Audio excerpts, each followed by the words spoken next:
Chers amis, vous avez bien compris que tout part de deux questions. Et ces questions, peut-être qu'elles correspondent à celles qu'il peut nous arriver, à nous aussi, de nous poser. La première question, elle est énorme.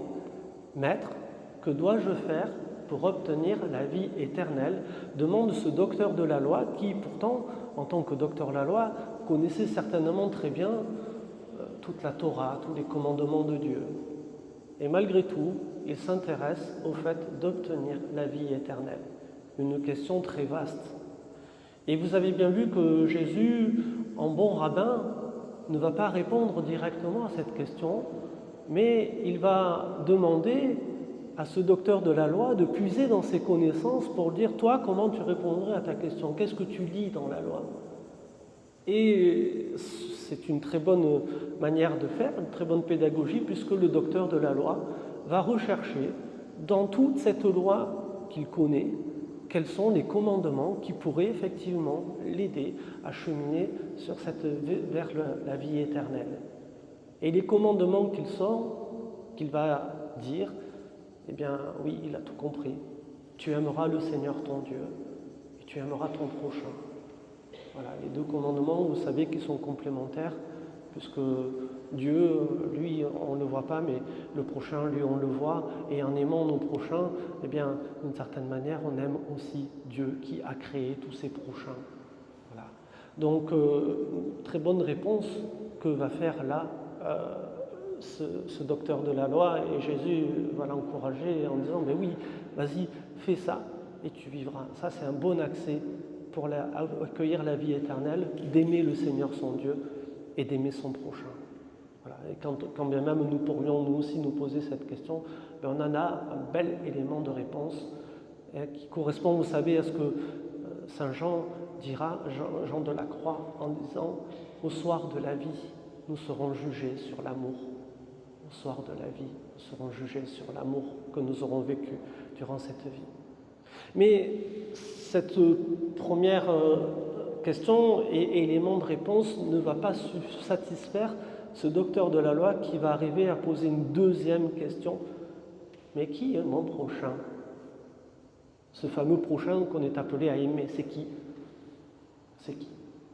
Et vous avez vu que Jésus, là aussi, en bon pédagogue, ne va pas répondre directement à la question, mais il va raconter une petite histoire. Dans le jargon du Nouveau Testament, on appelle ça une parabole. Ce n'est pas celle qui sert à capter les chaînes, hein, c'est la parabole, une petite histoire là, pédagogique pour aider à intégrer un certain nombre d'éléments. Et cette parabole, nous la connaissons tous, elle est remarquable, cette parabole du bon samaritain. Eh bien, c'est un enseignement qui devrait, j'espère, encore aujourd'hui parler à beaucoup de monde, nous ici les premiers. Dans cette parabole, je mets une petite parenthèse, si vous me permettez, sur le côté provocateur de Jésus qui s'adresse à un docteur de la loi et dont le seul qui montre l'exemple est un samaritain. Là où le prêtre et le lévite, ils esquivent le gars qui est blessé là sur le chemin. Le seul qui est bon dans l'histoire, c'est le samaritain. La question qu'on peut se poser, c'est à partir de quel moment ce samaritain devient-il bon? Parce qu'on lui colle trop rapidement, vous savez, cet adjectif-là, le bon samaritain. Moi, je me suis posé la question, qu'est-ce qui permet de dire qu'il est bon? Vous savez, quand ça commence, quand il voit ce bandit sur le chemin, celui qui a été maltraité par les bandits, c'est mieux, hein, cet homme-là, qui est à moitié mort sur le chemin, et on nous dit qu'il fut saisi de pitié. Alors pitié, comprenez s'il vous plaît, de compassion, d'amour. Voilà. Il ne peut pas rester indifférent à la situation de cet homme à moitié mort sur le chemin. C'est là où le Samaritain commence à devenir bon, parce qu'il laisse l'amour pénétrer son cœur, il laisse l'amour guider ses actes. C'est là où on devient bon, les amis. Le Samaritain commence à devenir bon. Et puis on voit qu'il va prendre soin de lui. Alors il n'a pas tous les médicaments qu'on a à notre portée, mais vous avez vu, il utilise ce qu'il a, de l'huile et du vin. Je ne savais pas que ça servait de remède, moi. J'ai appris ça là en lisant la parabole. Peut-être que voilà, ça pourrait nous inspirer aussi. Vous voyez, des fois, on n'est pas obligé d'avoir tout le matériel médical à portée de main pour faire du bien aux autres. On peut se servir de ce qu'on a. Et puis voilà, il va conduire ce gars-là jusqu'à une auberge, reprendre soin de lui et confier cet homme à l'aubergiste. Et j'aime bien, parce que j'ai lu des commentaires, vous savez, où on nous dit que le bon samaritain, c'est Jésus-Christ, et je vais vous expliquer pourquoi. Et que nous pourrions être cet aubergiste à qui Jésus confie des personnes, des gens à accueillir, et ça nous met, nous, bien sûr, au défi de l'accueil, un accueil inconditionnel, vous savez, un petit peu comme ce que dirait François de l'Église, en disant que c'est un hôpital de campagne. Et dans un hôpital de campagne, tu ne regardes pas d'où ils viennent les gens, quelle est leur couleur de peau, quelles sont leurs origines, tu les prends comme ils viennent, comme ailleurs. Mais voilà, donc nous pourrions nous aussi, voyez, accueillir cette image de l'auberge un petit peu comme une institution, une communauté chrétienne, comme une église, peu importe quelle domination on lui met, qui se doit d'être accueillante de toutes les personnes qui se présentent à elle. Voilà. Et puis, vous avez vu que finalement, quand Jésus va développer cette parabole, voilà, finalement, c'est l'aubergiste là qui va prendre le relais et qui va s'occuper de cette personne blessée. Et à la fin, vous avez compris, oui, pardon, excusez-moi, j'essaie de dire les choses dans le bon ordre. Quand je disais de ce commentaire, on nous dit que c'est Jésus le bon samaritain. Oui, parce qu'en général, être saisi de pitié, être saisi de compassion, si on lit bien la Bible, c'est une prérogative divine, s'il vous plaît. Il n'y a que Dieu qui fait ça. Regardez le nombre de textes, on nous dit, le livre d'Osée, dans l'Ancien Testament, dans le Nouveau Testament, Jésus, à la vue des foules, qui fut saisi de compassion parce qu'elles étaient comme des brebis sans berger, etc., etc. C'est une prérogative divine.